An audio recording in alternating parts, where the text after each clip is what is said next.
تقييم وتصنيف وعلاج، ثم ننتقل الى الفئه العمريه الاخرى اللي هو الاطفال اقل من شهرين. بالنسبه للاطفال من عمر شهرين الى 5 سنوات، في البدايه لما تعمل تقييم لهؤلاء الاطفال تاخذ الاستماره تسجل فيها اسم الطفل الثلاثي، العمر بالاشهر، الوزن بالكيلوغرام، درجه الحراره بالثرمومتر، زياره اوليه، وتكتب تاريخ اليوم اللي شفت المريض فيه، ثم تاخذ ما هي مشاكل الطفل. بعد ما تاخذ هذه البيانات الاسم والعمر والوزن ودرجه الحراره وزياره اوليه والتاريخ والمشاكل، تبدا بالتقييم.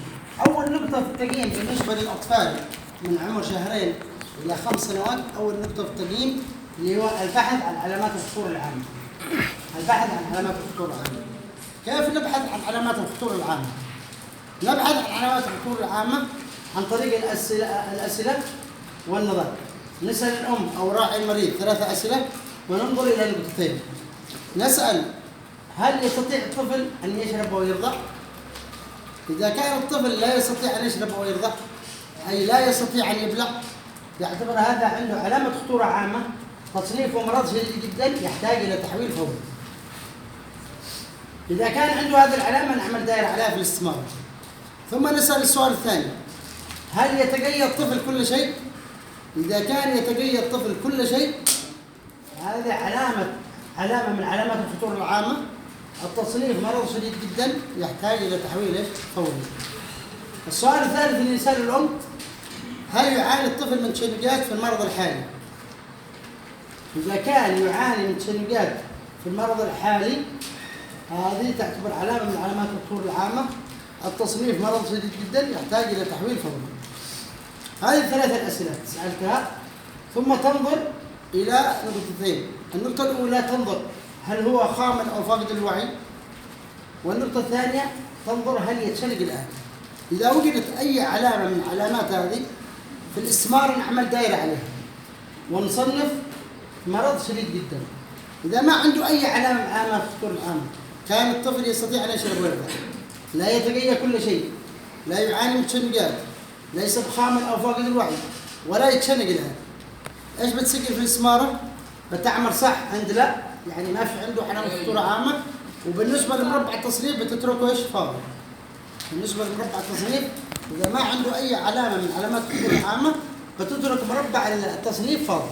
هذا بالنسبه لليش؟ للنقطه الاولى اللي هو البحث عن علامات الخطوره العامه. بعد ما نبحث عن علامات الخطوره العامه نبدأ نسأل عن الأعراض الرئيسية للأمراض، وأولها السعال. نسأل الأم أو راعي المريض: هل يعاني الطفل من سعال أو صعوبة في التنفس؟ إذا كانت الإجابة نعم، الطفل لديه سعال أو صعوبة في التنفس، إذن في الاستمارة بتعمل صح نعم، وبتدخل مربع السعال حتى تقيم الحالة وحتى بعدها تصنف المرض. إذا كانت الإجابة نعم، اسأل منذ متى؟ يعني كم له السعال، وهذا بيفيدك في تحديد هل السعال هو حاد أو مستمر أو مزمن. السعال أقل من 14 يوم يعتبر السعال حاد.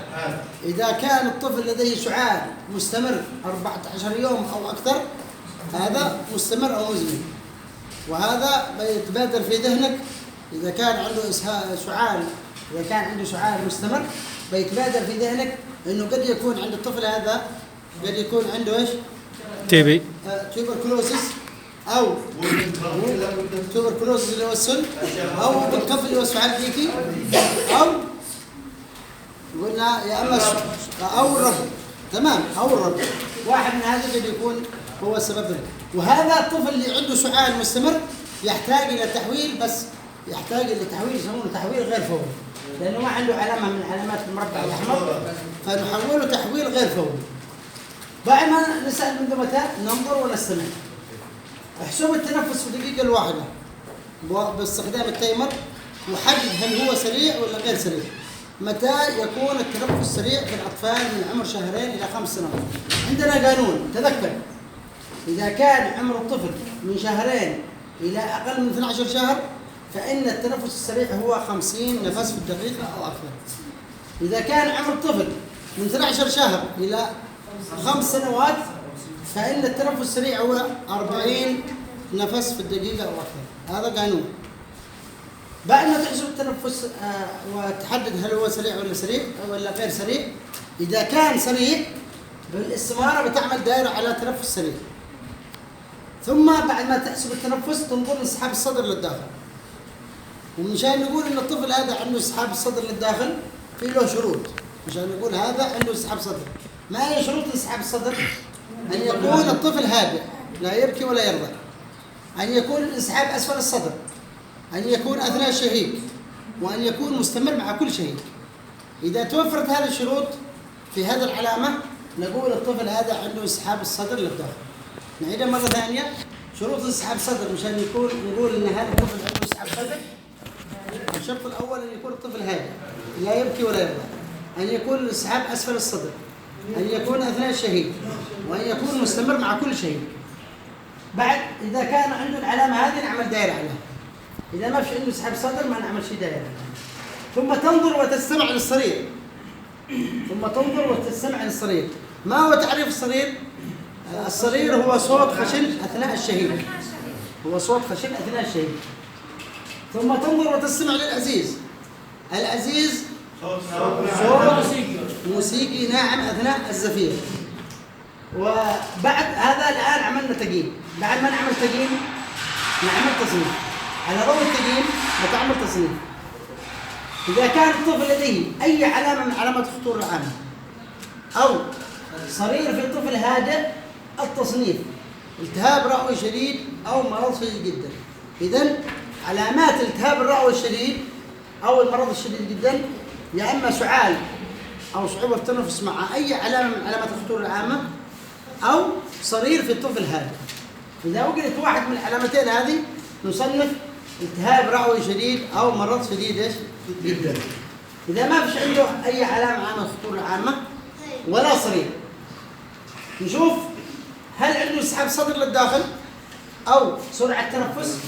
إذا كان عنده انسحاب أسفل الصدر للداخل أو سرعة تنفس ويكون التصنيف التهاب رئوي. طبعا مشان نقول التهاب رئوي يكون في علامات التهاب الرئوي موجودة، لكن ما فيش عنده علامة من علامات التهاب الرئوي شديد.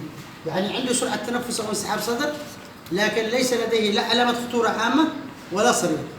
إذا كان عنده علامة خطورة عامة وسرعة تنفس بيكون التصنيف التهاب رئوي شديد أو مزمن، لأنه عنده علامة في الأحمر والأصفر فبيكون التصنيف ايش؟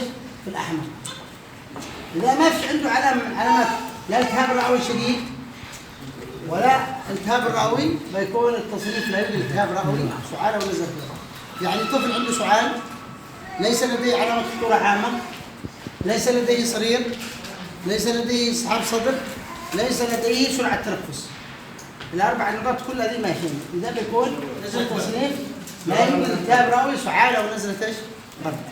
طبعا معنا نقطة مهمة اللي هو معالجة الأزيز. إذا كان الطفل عنده علامة خطورة عامة، إذا كان الطفل عنده علامة خطورة عامة مع أزيز نعالج الأزيز ثم نحول الطفل.